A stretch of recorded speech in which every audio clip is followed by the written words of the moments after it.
Sya'a artinya berkehendak. Walau seandainya sya'a berkehendak.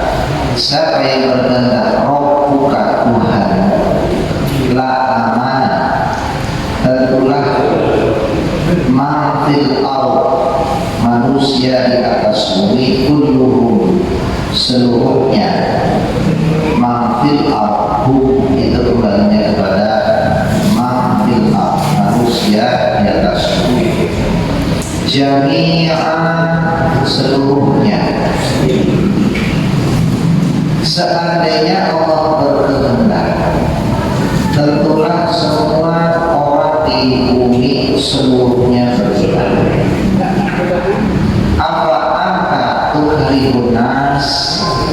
Apakah kamu ya Muhammad tukrihu memaksa anas manusia hatta yakunu sehingga mereka mukminina, mukmin untuk jamaknya mukminina, misalnya amanah yu'minu imana, bahwa mukmin itu artinya orang yang beriman. Sifat imannya namanya amanah, sama kayak muslim. Muslim itu asalnya aslama, muslimu islama, ahsana yuhsinu insana, artinya berdua. Walau sya'a rabbuka amana man fil ardh kulluhum jami'an afa anta tukhrijun nas hatta yakunu mu'minin.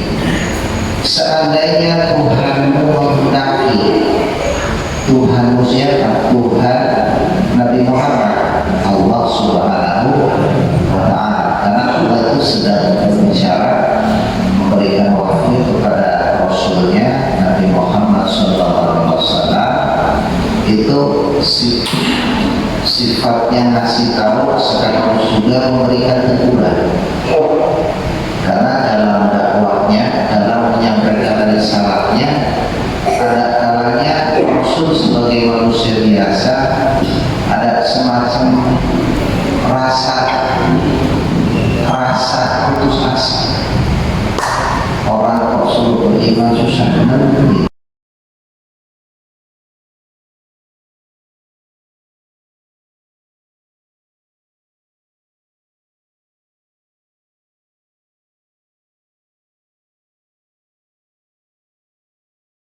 Kalau sebagai Tuhan itu menghendaki, maka seluruh orang yang ada di muka bumi ini mereka akan beriman. Maka kemudian ayat berikutnya, wa ma kana li nafsin an tu'mina illa bi idznillah. Tidaklah seorang pun akan beriman illa bi idznillah, kecuali atas izin Allah. Ini masalah keimanan, termasuk juga masalah pemahaman atau rasa paham itu turunnya dari Allah. Tapi kita manusia dikasih akal untuk berpikir. Jadi kalau akal itu batasannya sebatas ngerti, kalau hati itu paham. Antara ngerti dengan paham beda.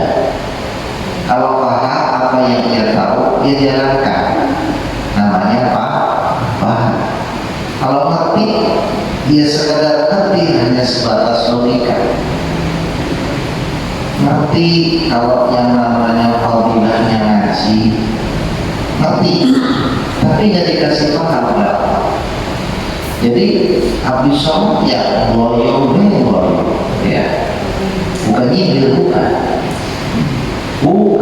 Ini emang mengenai orang ya. Contoh orang yang nggak paham, bukan goblok, bukan ngerti dia. Bukan kan bisa diusulkan, bukan goblok, bukan. Nggak dikasih paham. Ya coba sekarang bayangin, jamaah bisa, bikin bisa, doa bareng-bareng nih. Ya dari kalau salaman mungkin sibuk dia ya jaga apa namanya agar tetap higienis tangannya, jadi nggak mau salaman. Makanya biasanya orang yang kagak mau salaman sama berkah sama guru kurang berkah ini. Coba deh, ini juga bukan katain, nggak paham, bukan goblok, bukan. Ya, salaman apa orang ngaji sama gurunya nggak salaman? Bukan nyindir, bukan. Ya bukan sama saya aja, bukan sama siapapun yang bapak ibu hadirin sekalian anggap guru, tabarukah. Karena yang namanya guru itu pernah salaman dengan guru yang gurunya itu pernah salaman dengan Rasulullah. Maka tidak berlebihan kalau kemudian kita salaman sama guru itu sama dengan salaman sama Rasulullah. Karena tangan itu pernah menyentuh dengan tangan orang yang tangannya itu pernah bersentuh tangan dengan Rasulullah. Tuh. Makanya kalau di pesantren itu hampir itu didoktrin. Maka ada istilah salaman bolak-balik ya. Jadi bukan cuma pakai bolak-balik, bukan. Salaman bolak-balik. Tapi kalau mau sedikit amat. Ya mau salaman itu sebenarnya tabarukah, ngambil keberkah. Nah, itu contoh orang yang mengerti tapi ada apa.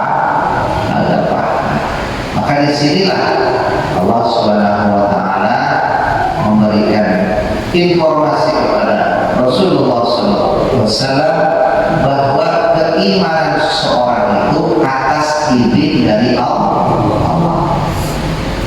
bukan perjuangan atau bukan karena didoakan oleh Rasulullah, bukan. Itu sangat tidak. Tapi hakikatnya adalah karena izin dari Allah. Sadaqallahul azim wa balagha rasulun nabiyul karim wa nahnu dzalika minasyahidin wasyakirin walhamdulillahi rabbil alamin. Alhamdulillah, puji serta syukur kita kepada Allah Subhanahu wa taala. Allahumma shalli wa sallim wa barik ala sayyidina Muhammad wa ala sayyidina Muhammad. Shalawat dan salam semoga senantiasa kita limpah curahkan di hari baginda Rasulullah sallallahu alaihi wasallam. Bapak Ibu hadirin jamaah majelis taklim Masjid Darul Muttaqin rahimahumullah.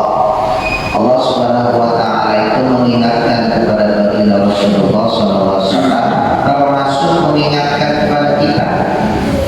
Karena pedoman hidup kita sama adalah Al-Qur'an.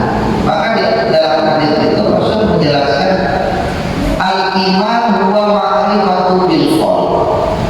Iman itu pengakuan dalam hati, keyakinan dalam hati. Bukan hanya keyakinan, bukan hanya pengakuan, tapi qaulun bil lisan, diucapkan dengan lisan. Asyhadu alla ilaha illallah, diucap. Maka orang kalau cuma sekedar ngaku tidak ada bukti, tidak bisa pengakuannya itu disahkan. Dan bukan cuma ucapan, tapi af'alu bil arkan, diwujudkan dalam tindakan. Maka ketika kita mengucapkan yang namanya dua kalimat syahadat, ada syahadat tauhid, la ilaha illallah, diawali dengan asyhadu. Asyhadu itu bukan kalimat wahid, aku bersaksi. Maksud bersaksi di sini hati kita itu menjadi saksi. Saksi di sini bukan bil aini roksi, bukan dengan saksi seperti orang nikah, saksi orang jual beli, saksi orang sewa menyewa, bukan. Saksi di sini artinya hati kita menyaksikan. Ayat Allah na'budu billah, artinya tidak ada Tuhan yang wajib disembah kecuali Allah. Jadi bukan saksi maknanya kita menyaksikan dengan mata. Nanti kalau di otak-atik bingung, emang kamu menyaksikan bahwa Allah itu tidak ada Tuhan yang wajib disembah kecuali Dia. Kita ditanya begitu bingung. Makanya maksud saksi di sini hati kita menyaksikan. Ada ainul roksi, ada ainul qalbi.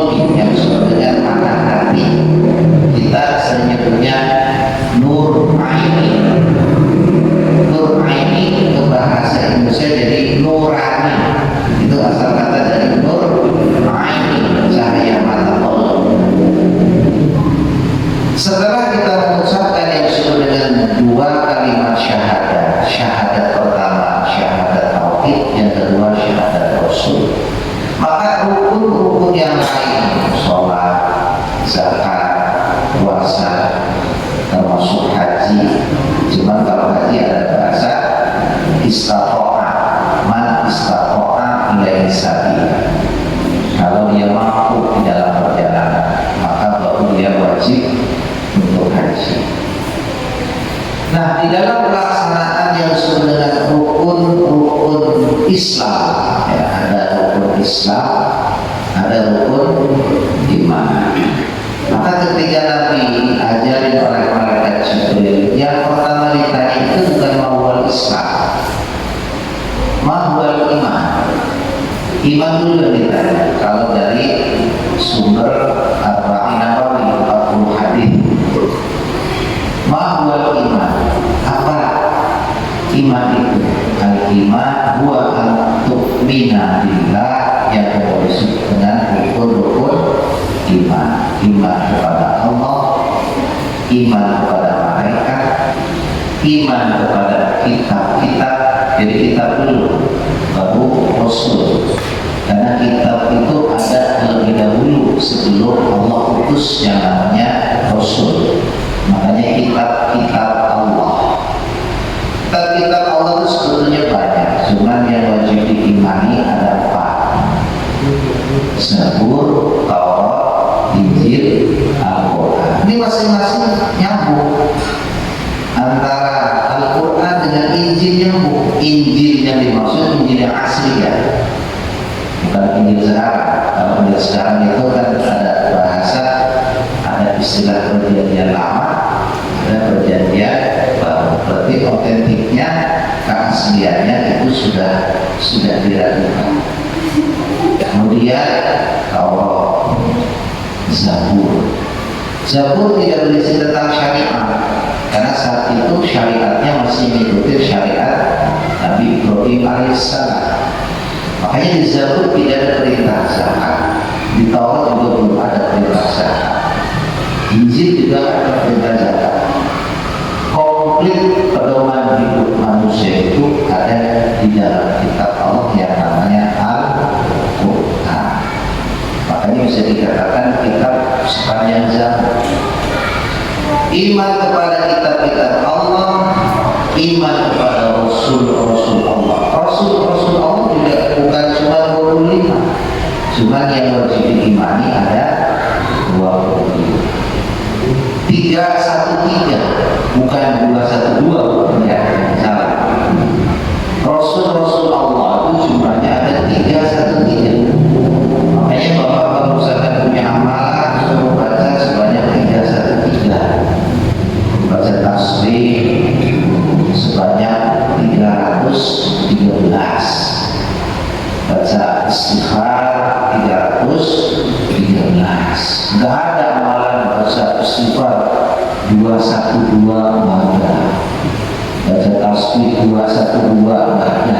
Ya, adanya 313. Nah, itu karena tafakulan hitungan kepada jumlah Rasul-Rasul Allah, utusan-utusan.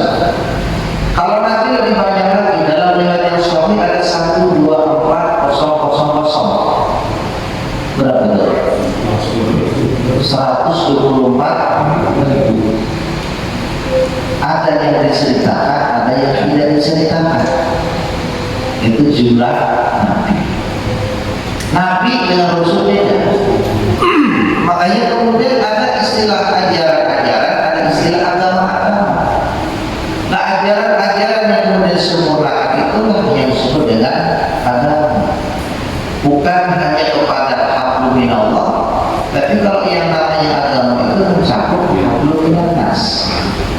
Makanya dalam filosofi sholat itu pertama kita takbir, akhir salam. Salam di situ kita disunahkan nengok ke kanan dan nengok kiri, bukan nengok ke atas ke bawah, bukan. Filosofinya karena kita harus pilih kanan kiri kita. Tapi bukan berarti dalam fikih itu kan yang wajibnya kan ke kanan, kalau ke kiri itu kan sunnah. Berarti kita juga mendahului tidak dipikir juga kalau dalam makna moral dalam sosial. Assalamualaikum warahmatullahi, batasannya sampai warahmatullahi. Wabarakatuhnya itu adanya di dalam sholat jenazah. Sholat jenazah ditambahkan wabarakatuh untuk membedakan antara fardu ain, antara sunnah dengan fardu kifayah. Makanya di dalam sholat jenazah itu disunahkan ketika salam menambahkan wabarakatuh. Assalamualaikum warahmatullahi wabarakatuh. Nengok ke kanan. Kalau bisa, kalau nengok jangan sampai dadanya bergerak. Makruh. Kadang-kadang ada orang saking semangatnya Assalamualaikum warahmatullahi. Ini yang bergerak.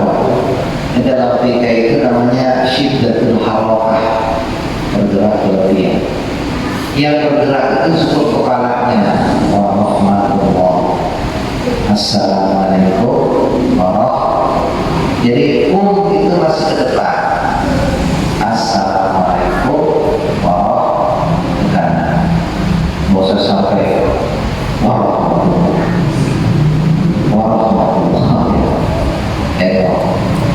Kemudian tradisi kita musafaha, salaman. Boleh nggak? Ya boleh.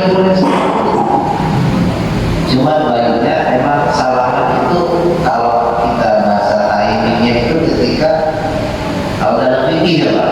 Ya karena masalahnya kan kita sholat itu kan otodidak Pak. Bisa harap dewek ya. Padahal kan kata Nabi sallallahu alaihi wasallam musod.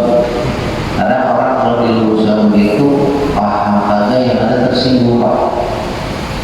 Kayak doa yang paling benar ada begitu. Takbir aturannya takbir Allahu Akbar. Karena kita kan semua imam sunnah. Emang betul. Bapak nggak ngangkat tangan nggak masalah. Yang ngangkat imam ngangkat tangan. Bapak kagak sholat juga kagak ada urusannya. Ya, cuma di dalam fikih itu ada aturan. Kalau yang namanya ngangkat itu pastinya di atas tempatnya. Itu namanya ngangkat, jelas ini diangkat. Kalau begini namanya digeser. Tangan itu kan ukurannya bahu. Ya, makanya kan kalau Bapak senang, sudah senang nggak Pak?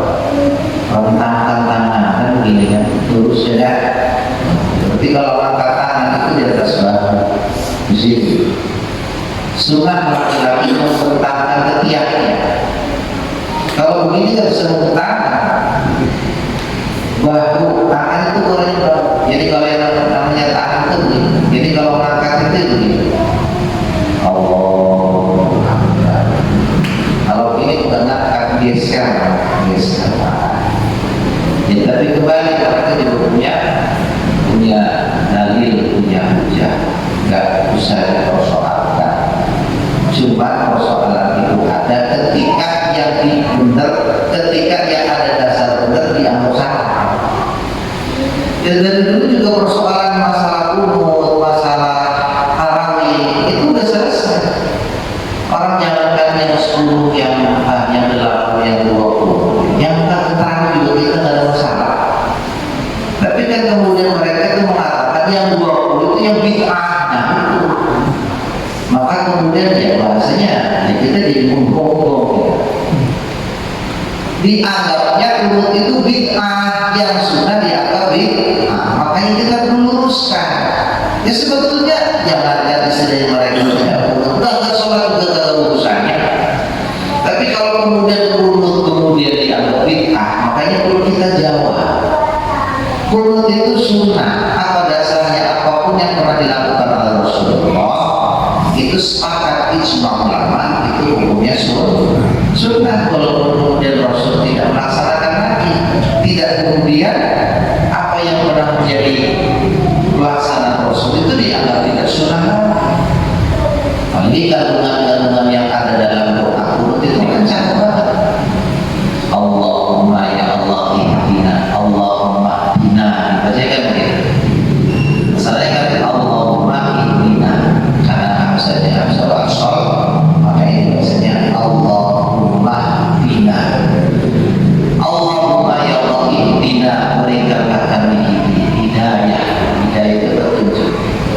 fiman hadait, sebagaimana engkau telah memberikan hidayah pada orang-orang yang telah engkau berikan hidayah. Jadi kita yang sedang baca qunut itu minta sama Allah dan hidayahnya. Walaupun kita cukup amin-amin, Allah masukkan kiranya kita ke dalam golongan orang-orang yang selalu Allah berikan hidayah. Wa afina fiman hadait, dan berikanlah kami keperkasaan sebagaimana telah engkau berikan keperkasaan kepada orang-orang yang telah engkau perkasakan. Bahasa Inggris, tahu perkasa? Perkasa itu bukan cuma bisa jalan doang, tapi rosok, barangnya bisa berdiri. Nah, itu namanya perkasa. Sehat perkasa. Nah, kalau bapak sehat barangnya loyo enggak perkasa, apa namanya?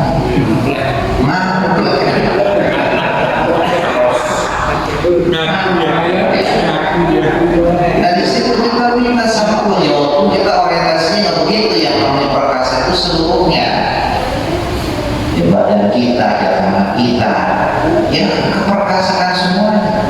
Jadi nggak perlu bima, perlu ekstra jus. Wa'afina fiman hadait. Jadi kalau ekstra jus mah sekedar suplemen aja, pantas-pantas saja ya. Jadi tanpa suplemen pun kalau kita berdoa, wa'afina, berikanlah kami keperkasaan sebagaimana telah engkau berikan keperkasaan. Sebab hidayah pun kalau kita nggak perkasa tidak bisa kita wujudkan. Makanya di dalam doa duduk atau doa sujud pun ketika kita setelah membaca Rabbi fili warhamni washduni wa'afni warzuqni wa'afini, habis wahdini wa'afini, setelah Allah berikan kita petunjuk, beri pula keperkasaan untuk menunjukkan atau untuk mewujudkan petunjuk itu sendiri. Wa'afina fiman. Sebaiknya kalau doa qunut itu dibaca pakai muka kalimat khair, walaupun kita doa qunut itu sholat sendiri, karena kita doakan anak kita, doakan juga istri-istri bapak dan istri-istri kita. Masa istri kita? Istri kita kan istri rumah juga namanya. Kalau anak kita masih boleh dah, tapi kalau istri kita istri baru-baru dong ya.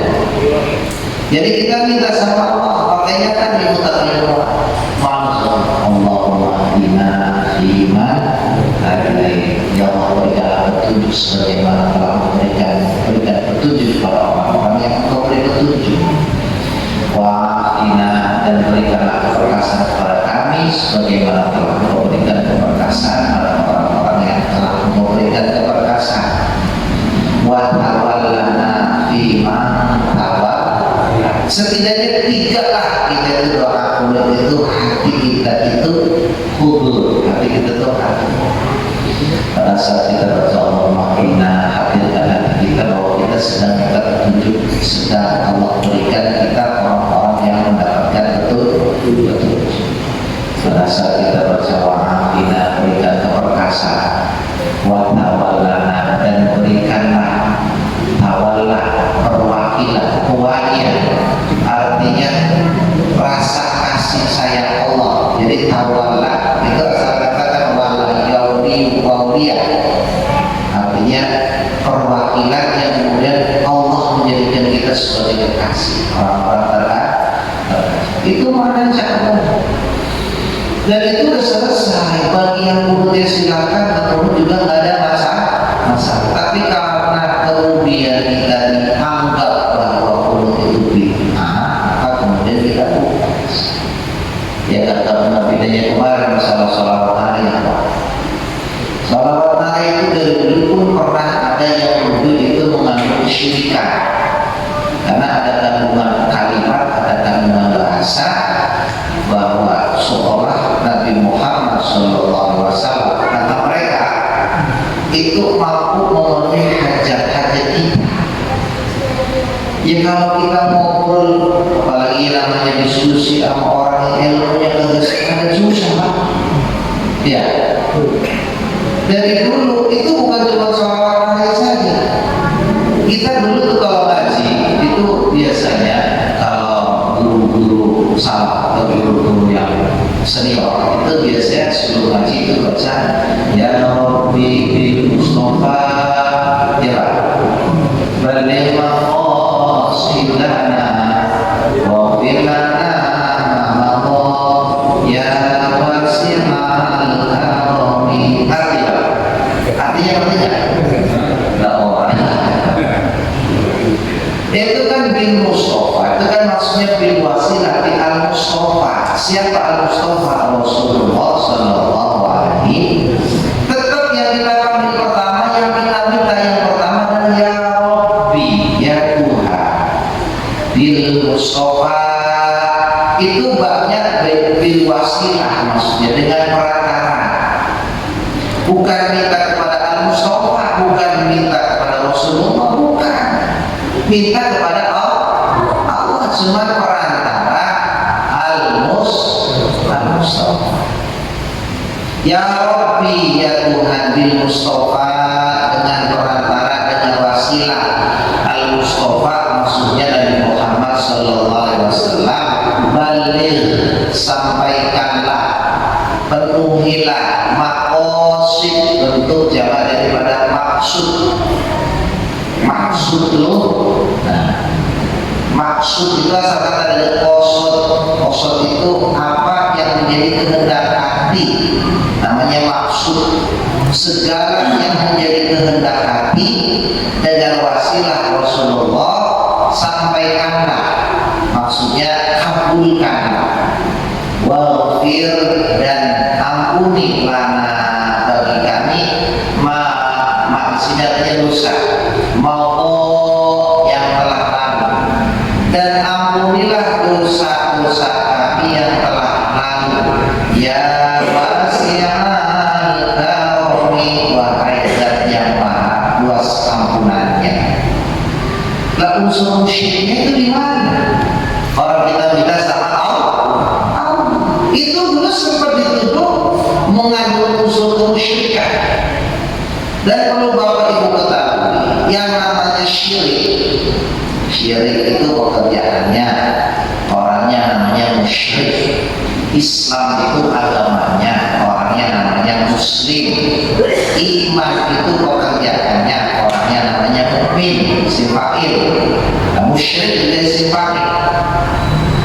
Syirik itu pekerjaan hati, jadi tidak hanya bisa kita putuskan secara kasar mata. Kayak yang kemarin viral itu, ada calon dari kepala daerah karena berhasil memenangkan pilkada kemudian sujud sungguh kepada orang tuanya, itu dianggap syirik. Oh, angel. Ya kalau ilmu kekayaan itu bingung kan, susah banget. Kalau sujud kepada makhluk itu dianggap syirik, maka Allah lah yang pertama kali perintahkan kita untuk syirik. Apa contohnya? Wa in kunna lil malaikati isjudu li Adam fasajadu illa iblis. Jadi Allah lah pertama yang memerintahkan makhluk sujud kepada makhluk. Tapi jangan salah, sujud itu ada 5. Ada berapa Pak? Ada 5. Yang terpaham, dikit syirik. Ya. Pertama sujud ta'abbud, sujudnya ada kepada Allah, sujudnya makhluk kepada Sang Pencipta karena ibadah. Sholat itu sujudnya sujud ta'abbud, sujud karena menyembah. Yang kedua sujud tahdiyah, sujud karena penghormatan, sujudnya malaikat kepada Nabi Adam, sujudnya anak kepada orang tua, sujudnya murid kepada guru, itu sujud penghormatan, tidak musyrik. Orang kita diperintahkan, malaikat kalau dipikir bukan muridnya Nabi Adam, cuma karena beda level. Wa 'allama Adam al-asma'a kullaha thumma 'aradahu 'ala al-malaikah faqala anbi'uni bi asma'i haula'i in kuntum shadiqin. Ketika Allah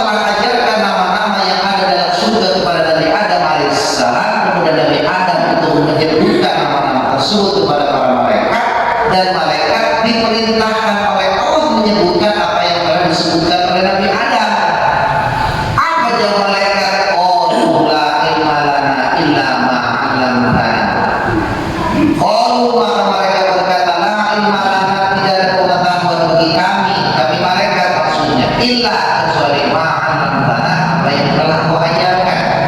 Malaikat itu kalau bukan Allah yang ajarin, kita kagak ngerti, kagak bisa. Karena settingnya begitu. Maka sebagai bukti bahwa ada bukti lebih unggul daripada para malaikat, maka Allah perintahkan para malaikat sujud kepada Nabi Adam alaihissalam. Artinya secara keilmuan. Maka tidak salah kalau kemudian murid sujud kepada guru, tapi sekali lagi sujud lillahiyah, sujud penghormatan agar ilmunya berkah. Lah hari ini yang ada suruh sujud salam aja pada melengos, ya. Bagaimana ilmunya berkah? Tuh, dengerin apa? Ya. Hadirin rahimakumullah. Yang ketiga sujud syukur. Karena kita mendapatkan kenikmatan. Kalau yang namanya sujud syukur, Pak, itu tidak disyaratkan kita harus menghadap kiblat. Kemanapun kau menghadap, disitulah ada aku datang Allah.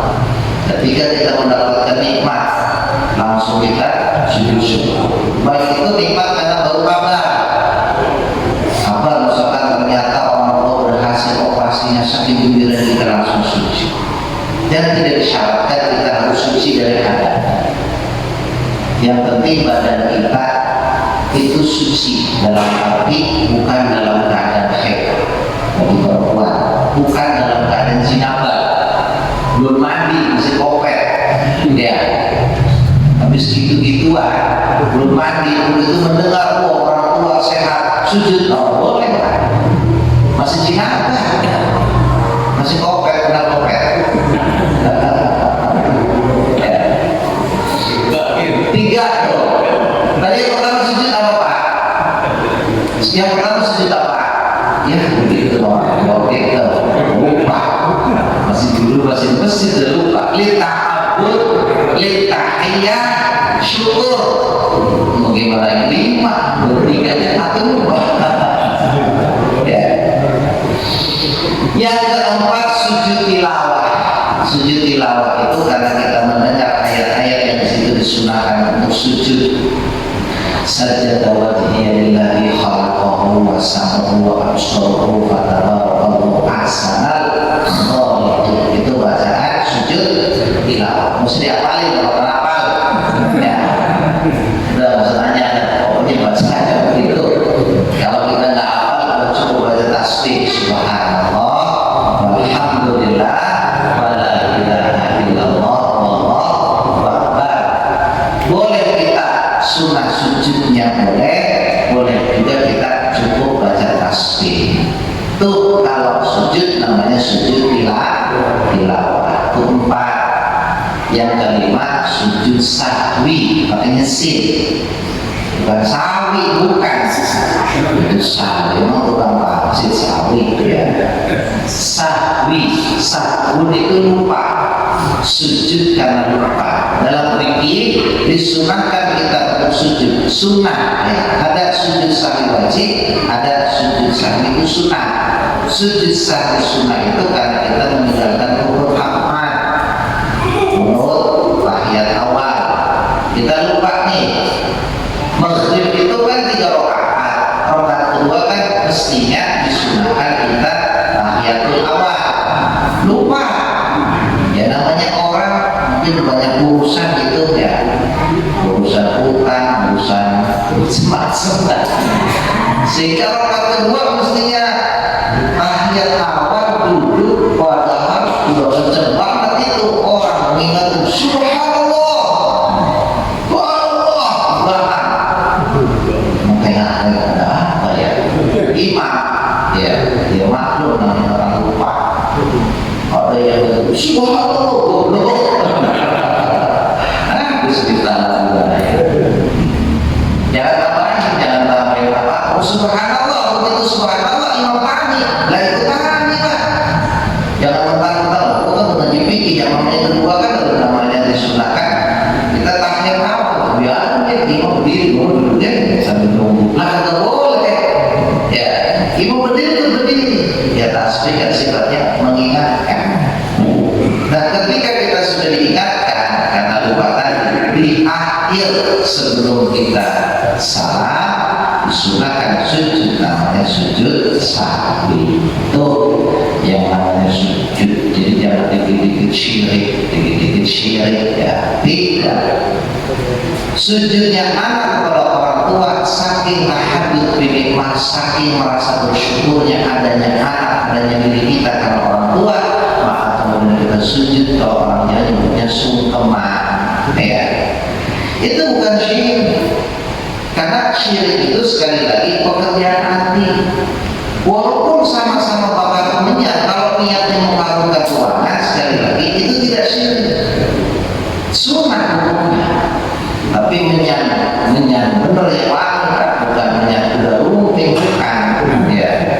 Nah, minyak kuda lumping kita aja kuyang, bisa kita yang suruh ya, kalau bakar minyak. Satunya lagi niatnya udah garuh, karena memang bangsa Garut itu kalau aroma tertentu emang senang, bebauan tertentu itu kalau bangsa jin makhluk astral itu mampu mendeteksi sehingga bisa dipanggil dengan sarana asal tadi yang baunya harum. Nah, sama-sama pekerjaannya, satu niatnya karena mengundang rukun, satu niatnya mengharumkan ruangan. Yang satu hukumnya sunnah, yang satu hukumnya syirik. Tuh, jangan kan istilahnya bakal temannya kita nungguin lilin gitu kalau malam-malam. Jadi syirik. Jadi jangan gampang menuduh syirik, jangan gampang menuduh orang ketika perbuatannya itu belum terbukti. Karena ketika kita menuduh seseorang tanpa adanya saksi, tanpa adanya bukti, maka tuduhan itu akan kembali pada yang menuduhnya. Jadi kembali pada masalah keimanan itu adalah biidznillah, atas izin Allah. Apalagi kita sebagai manusia biasa, Rasul sendiri yang merupakan kekasihnya tidak mampu memberikan hidayah kepada orang-orang yang dia cintai. Innaka la tahdi man ahbabta walakinallaha yahdi man yasha. Termasuk keimanan, ketika mendapatkan hidayah kemudian istilah kemudian diucapkan yang sebenarnya iman. Jadi masalah iman adalah mutlak atas izin Allah. Demikian yang bisa saya sampaikan. Sebelum tutup doa, mungkin ada hal yang mau ditanyakan, silakan. Juga menanya Assalamualaikum warahmatullahi wabarakatuh. Minyak masalah sujud sahwi dan tersebut. Minggu yang lalu saya sholat Jumat di satu masjid, di mana imamnya ini di rakaat kedua dia kesalahan ayat atau lupa ayat. Tapi ketika sujud terakhir dia sujud sahwi. Apakah sujud sahwi itu bisa kelupaan ayat atau rakaat saja? Itu saya bertanya Pak Ustaz. Terima kasih Pak Ustaz. Iya, terima kasih. Kalau dalam fikih, kalau kita kembali kepada wujud dan kitab, ya, ada 4 sebab kita sujud sahwi. Ada 4. Yang pertama karena lupa rakaat. Ketika rakaat kedua atau ketiga begitu mau berdiri kita lupa rakaat berapa. 2 atau 3. 2 atau 3. Kata Nabi ambil yang paling sedikit. Jadi kalau kita ragu 2 atau 3, jangan ambil 4 dan cepat. Jangan rusak sholatnya. Ambil 2, karena udah pasti. Karena keraguan atas rakaat, maka di akhir sebelum kita salam sujud, namanya sujud sahwi. Itu pertama karena lupa rakaat. Yang kedua karena membatalkan tetapi tidak sengaja membatalkan sholat, lakukan perkara yang membatalkan tapi tidak sengaja. Misalkan sholat di depan kita ada nasi uduk, ya. Begitu rakaat kedua akhir awal lupa nasi uduk enak banget, dicolek makan. Ya. Tapi ada batasan lupa itu, jangan kemudian lupa habis bungkus. Ya, namanya bukan lupa, namanya zawal akil. Ya, lupa karena melakukan perkara yang membatalkan sholat, maka sujud namanya sujud sahwi. Yang ketiga karena kita meninggalkan rukun sunnah amal. Sunnah amal itu seperti tadi doa kuno tahiyat awal, ya. sujud sahwi itu disunahkan karena menambahkan rakaat juga karena lupa. Misalkan kalau tadi kan lupa rakaat, kalau ini sudah melaksanakan, misalkan yang semestinya itu rakaat terakhir, kemudian kita bangun. Biasanya kalau kita sholat maghrib itu kan 3 rakaat, udah 3 rakaat, begitu rakaat ketiga kita mau salam lupa bangun, begitu bangun lanjutkan. Jangan kemudian begitu sudah berdiri sempurna duduk kemudian salam, nggak ada aturannya. Jadi tetap lanjutkan, tapi nanti di akhir karena kita menambahkan rukun maka kita sujud, namanya sujud sahwi. Kalau tadi itu bisa hukumnya batal sholatnya, berarti menambahkan rukun fi'liyah. Ya ini benar. Semua masjid itu, semua jemaat itu habis asal itu jadi apa tadi Ustaz bukan dia tuh, ya kan, karena sedikit mungkin ini ayat tadi ada yang terbata-bata dia baca, ya kan, tapi kok sahwi ya saya juga heran juga, tapi nggak ada yang ngomong itu, ya kan itu ada yang ikut, ada yang tidak gitu. Iya, itulah makanya penting jadi sopir kendaraan berat itu disebut beratnya ketika lupa maka dialah yang akan bertanggung jawab. Maka kalau seumpama bapak masih ragu tentang tadi sholat Jumatnya, ya wajib hukumnya pulang. Cuma iadahnya namanya iadah duhur. Jangan kemudian bapak ini kita tadi sholat rusak, ayo kita sholat Jumat lagi, itu ada orang. Ya, kita sholat iadah pulang, tapi iadahnya bukan iadah Jumat, tapi iya. Jadi kalau tadi berarti apa? Dan penambahan itu sengaja, itu bisa malah membatalkan sholat. Nah, tentunya tadi misalnya, ya. Ada lagi? Ya, silakan.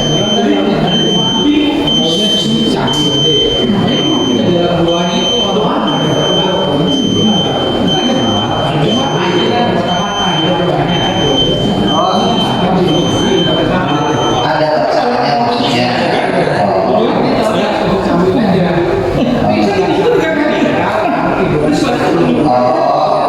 Kalau untuk masalah bacaan memang ada tuntunannya baca subhanallah ya'lamu wa la yasbu, itu yang hafal. Kalau yang gak hafal baca tasbih juga gak apa-apa. Yang penting itu sujudnya, bacaan itu adalah penambah untuk nambahin pahala tadi. Kalau semua membaca subhanallah ya'lamu wa la yasbu dia gak hafal, atau mungkin awalnya kembali subhanallah subhanallah kemudian ragu, ya udah lebih baik kita bertasbih saja. Jadi cukup baca subhanallah subhanallah subhanallah. Dalam pelaksanaannya boleh sekali, boleh 2 kali. Mana yang paling afdal? Yang paling afdal itu komisioner. Kalau jamaahnya udah kayaknya udah kelamaan, ya cukup 1 kali sujud. Ya, itu namanya sujud sahwi, sujud kanan. Cukup. Baik, kita tutup dengan doa. Semoga Allah memberikan ilmu yang bermanfaat di dunia wal akhirat. Allahumma shalli ala sayyidina Muhammadin asy-syafi'il karim wa qina wa lana Muhammad wa barik wa sallim radhiyallahu ta'ala an sahabati Rasulillah ajma'in. Alhamdulillahi rabbil alamin. Allahumma fa'alna bima 'allamtana wa 'allimna ma yanfa'una wa zidna 'ilma. Allahumma arina al-haqqa haqqan warzuqna ittiba'ah wa arina al-batila batilan warzuqna ijtinabah.